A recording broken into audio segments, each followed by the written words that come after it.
Her Royal Highness, Excellencies, ladies and gentlemen, it's a great honor for me as the Speaker of the Swedish Parliament, so greatly welcome you all to this Peace Talks in Stockholm.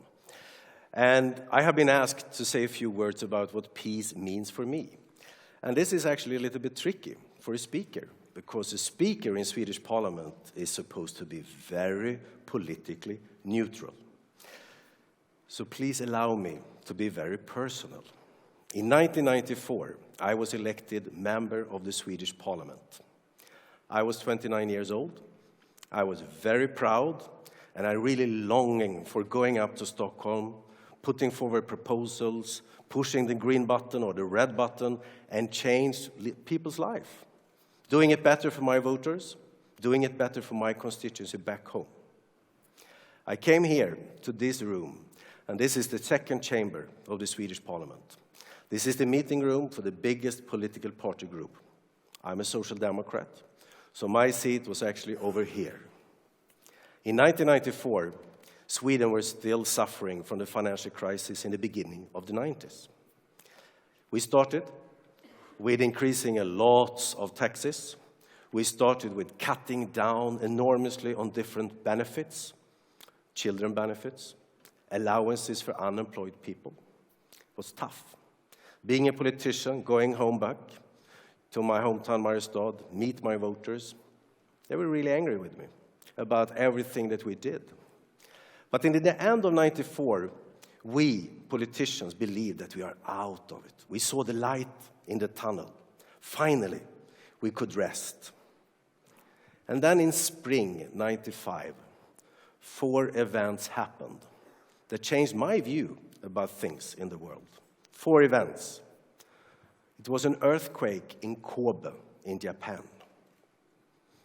That forced me, as a newly elected MP, to come back here in this chamber and sit on that chair and increase even more taxes.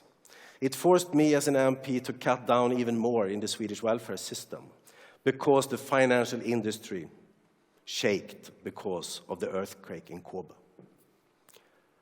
The pesetas in Spain were suddenly released, and the devaluation was enormous in Spain. Hit Sweden enormously. Interest rate went up, the currency exchange rate went down. Chiapas Indians, do you remember them? Indians in Chiapas in Mexico made a kind of a revolution. The financial sector was nervous. I had to go in here and take new decisions about increasing taxes and cutting in the welfare because Sweden's economy was hurt. And there was a guy in Singapore working at a bank called Barings Bank. He himself worked in the financial industry, but he did such a wonderful job, so he, made the whole bank go bankrupt because he speculated so much. As a new MP, I had to go in here, take decision in my party group of increasing taxes and lowering the welfare in Sweden. I realized, as a newly elected MP, 29 years old, that this world is enormously interdependent. What we do here matters for other people in the world. What they do matters for us. This world is intertwined. Think about it.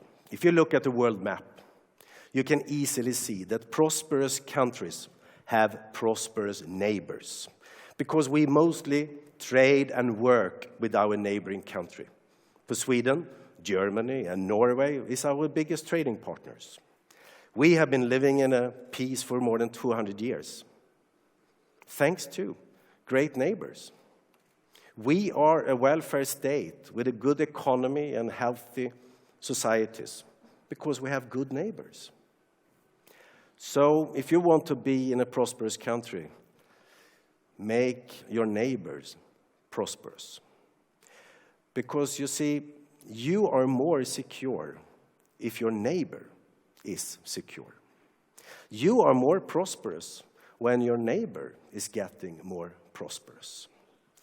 And if people and countries around the world realized that this is not a zero-sum game where I benefit from someone else's losses, If everyone realized that we are interdependent, we are dependent on each other, I think this world would be a much better place. So what I'm trying to say is, it's actually quite simple. It has been said in all religions. It has been said in all cultures all around the world. In one simple sentence, what is called the golden rule. Do to others what you want them to do to you. The world is interdependent. What you do matters for others. What they do matters for you. That, my friends, is peace for me. Thank you very much.